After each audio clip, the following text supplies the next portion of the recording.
ating liemkong pinirito. Ayan ang resulta.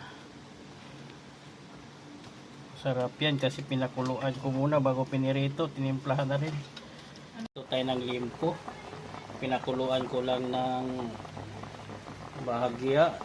Nilagyan ko ng paminta at saka laurel at saka may asin na yan para maging malasa ang ating piniritong liempo.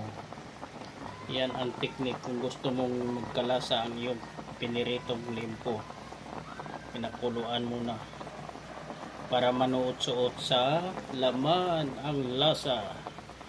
Ito na, luto ng ating liempo. Kaya pinakuluan lang natin yan. Umuusok-usok pa. Ano lang natin muna sa strainer, guys.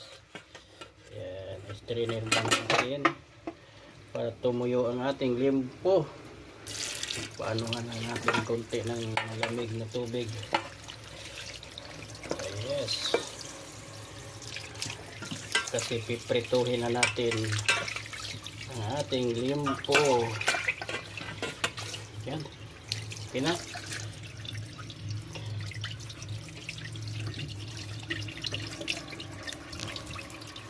Saka natin petuloy. Malakas tumalsik yan. Walang harina. Ayun. Diba?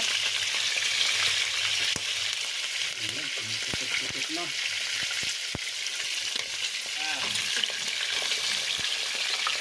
Takpan natin kasi pumuputok. Okay.